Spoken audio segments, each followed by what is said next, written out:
Hello and welcome to the Berman Fan TV after San Miguel defeated again by the Alaska Aces 83-80.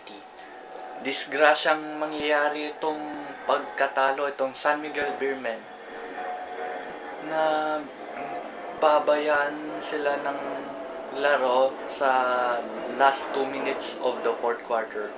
Muntik na sanang mag 3 points sa last play itong si Ronald Tupit, pero sayang hindi makakuha itong panibagong possession na itong San Miguel Beermen. Kaya para sa akin mukhang disappointment loss again in game 2. And now Alaska is now on 2-0 standing.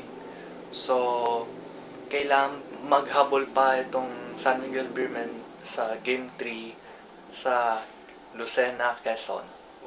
Minus na naman si Junmar Fajardo. Again, he's still 100% fit almost. However, he's not yet here in game 2 because he needs a speed recovery to help San Miguel Beermen in this game. With Junmar Fajardo in the next game, San Miguel will prove us and we can get a win number 1 in the finals, and San Miguel needs to get back on track. So, hihintayin pa natin na wag namang matagal pa itong injury ni Junmar Fajardo sa susunod ng game. Kasi kakailangan natin si Junmar Fajardo in the next game, probably sa game 3 according kay Coach Leo Astria. Kaya maghintay na lang in the next couple of days na lang. Anyway, balik tayo sa game. Alex Cabagnot is the one of the top scoring in this game.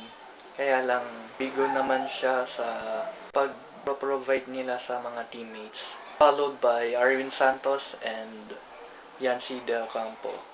Si Marshall Lassiter naman ay katutok na rin sa co-assist niya sa session. And sa field goals niya ay medyo almost matakaw itong shooting percentage. Kaya magandang bagay para gagamitin si Lassiter sa next game. Sa overall sa akin, mukhang disappointment lost. So we need to get back on track with Junmar Fajardo and the rest of the Beermen.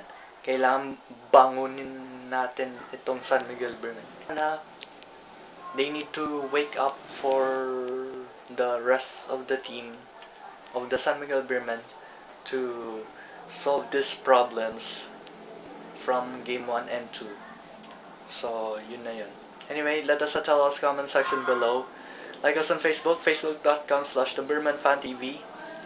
Follow us on Twitter and Instagram on the Berman Fan TV. I'm Andrew Alvaro and we'll see you in the next video, inshallah. Bye.